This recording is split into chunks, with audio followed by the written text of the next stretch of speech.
എൻ്റെ പ്രിയ സുഹൃത്തുക്കളെ, ഈ സംഗമത്തിൽ സന്നിഹിതരായത്, ഏതായാലും ഒരു ദ്വിമുഖ സ്വഭാവമുള്ള ഒരു ചരിത്ര മുഹൂർത്തത്തിലാണ് നാം, അല്ലെങ്കിൽ ചരിത്ര നിമിഷത്തിലാണ് നാം ഇപ്പോൾ ഇവിടെ ഇരിക്കുന്നത്. റിട്ടയർമെന്റ് എന്ന് പറയുമ്പോൾ അതിന് രണ്ടു മുഖമായിട്ടാണ് ഞാൻ കാണാറുള്ളത്. ഒന്ന്, ഇതിൽ വിരമിക്കുന്ന അധ്യാപകരുടെ മനസ്സിലെ ഒരുപാട് ഓർമ്മകളും അതോടൊപ്പം അതിന്റെ വേദനകളും, അതേസമയം ഇത് ഇത്രയും കാലം പഠിപ്പിച്ച വിദ്യാർത്ഥികളുടെ ആ ഒരു സ്നേഹം ഷെയർ ചെയ്യുന്ന ഒരു നിമിഷം, അതിലൂടെ കിട്ടുന്ന സന്തോഷവും.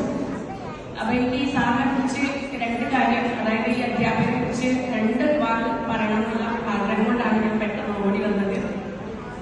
ഞാൻ ഹ്യൂമാനിറ്റീസ് ബാച്ച് 2000 ബാച്ചിലാണ് ഇവിടെ പഠിച്ചത്, 2000-2002. അപ്പൊ ഗഫൂർ സാറ് നമുക്ക് ഹിസ്റ്ററി എടുക്കാനുണ്ടായിരുന്നു. അന്നാണ് ചരിത്രം എന്താണെന്ന് നമ്മൾ കൃത്യമായിട്ട് മനസ്സിലാക്കിയത് ആ ഒരു +1 എത്തിയ സമയത്താണ്.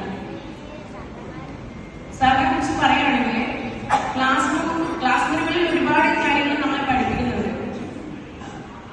അതിലുപരി ഒരുപാട് മാനുഷിക മൂല്യങ്ങളും സത്വങ്ങളും മാർഗനിർദ്ദേശങ്ങളും ഒരു ജീവിതത്തിലെ ഒരു വ്യക്തി, ഒരു മനുഷ്യൻ എങ്ങനെയാവണം എന്നുള്ളതിനെ കുറിച്ച് ഒരുപാട് സാറ് അന്ന് ക്ലാസ്സിൽ ഡിസ്കസ് ചെയ്തിട്ടുണ്ടായിരുന്നു.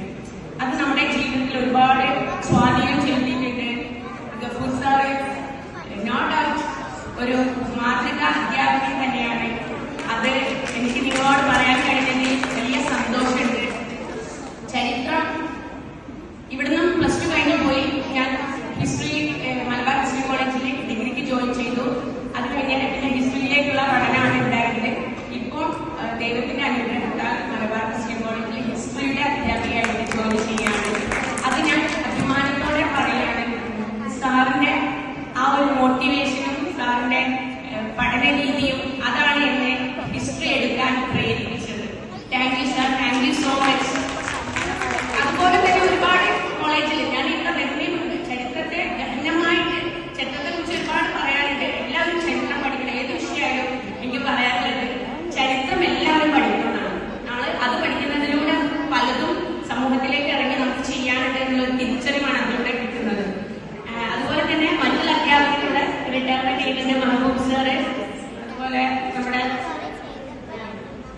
ഉമർ സാർ പക്ഷേ നമ്മളിവിടെ പഠിക്കുന്ന സമയത്ത് ഇല്ലായിരുന്നു 2000 കാലഘട്ടത്തിൽ. പിന്നീടാണ് സാറ് ഇവിടെ ഉണ്ടായിരുന്നത്. അപ്പൊ ഇവരുടെ ഒരു എന്താ പറയാ കോൺട്രിബ്യൂഷൻ വളരെ വലുതാണ്. ക്ലാസ് മുറികളിൽ ഈ ഹ്യൂമാനിറ്റീസ് സബ്ജക്ട് പഠിക്കുമ്പോൾ അതിൽ ഈ അധ്യാപകരാണ്. സുജി റാവുസിന്റെ ഇംഗ്ലീഷ് പഠിപ്പിക്കാൻ പ്രീതാമസിന്റെ, അതുപോലെ നമ്മുടെ മരിച്ചുപോയ അസീസാവിനൊക്കെ ഓർക്കുകയാണ് സോഷ്യോളജി പഠിപ്പിക്കാൻ. പക്ഷെ ഇവരൊക്കെ ഒരുപാട് ക്ലാസ് മുറികളിൽ നിന്ന് നമുക്ക് കോൺട്രിബ്യൂഷൻ തന്നിട്ടുണ്ട് പഠന മേഖലയിൽ. അതുപോലെ തന്നെ സയൻസ് ബാച്ചിലെ അധ്യാപകരുണ്ട്. അത് ഈ ചേരിക്കൽ മാത്രമുള്ള ഒരു പ്രത്യേകതയാണ്. പഠിപ്പിക്കുന്ന കുട്ടികളാണെന്നില്ല, നമ്മുടെ ലൈഫിൽ എത്രമാത്രം വലിയ മാറ്റങ്ങൾക്ക് കാരണമല്ല. അതായത് 10ാം ക്ലാസ് വരെ മറ്റുള്ള ടീച്ചേഴ്സിന്റെ മുന്നിൽ പോയി നിൽക്കാത്ത ആളായിരുന്നു ഞാൻ. പക്ഷെ ഇവിടെ വന്നപ്പോൾ ഇവിടെയുള്ള അധ്യാപകർ തരുന്ന ഒരു പരിഗണന, ആ ഒരു പരിഗണനയാണ് നമ്മളെല്ലാം ഈ മുന്നോട്ട് എത്തിച്ചത്. ഏതൊരു കുട്ടിക്കും അത്യാവശ്യം അത് തന്നെയാണ്. ഞാൻ എന്റെ അധ്യാപനത്തിലും പ്രയോഗിക്കുന്നത് ആ ഒരു ടെക്നിക്ക് തന്നെയാണ്. കുട്ടികൾക്ക് നമ്മൾ അങ്ങേയറ്റം പരിഗണന കൊടുക്കുക എന്നുള്ളത്. അക്കാദമികമായിട്ടുള്ളത് എന്തായാലും കൊടുക്കും, പക്ഷെ ആ ഒരു പരിഗണനയാണ് ആ വിദ്യാർത്ഥിയെ ഉയർത്തുന്നത്. അത്തരം കാര്യങ്ങളിൽ നിസ്തുലമായിട്ടുള്ള സംഭാവന നൽകിയ ഒരു സ്ഥാപനമാണ് JDK ഇസ്ലാം. അവരോട് പ്രത്യേകിച്ച് എല്ലാ ടീച്ചേഴ്സിനോടും ഈ വിരമിക്കുന്ന അധ്യാപകരോടും എല്ലാവിധ നന്ദിയും അറിയിക്കുകയാണ്. ഞാൻ എപ്പോഴും പറയാറുണ്ട്, retirement is not the end of life, it is the beginning of life എന്നാണ് ഞാൻ പറയാറുള്ളത്.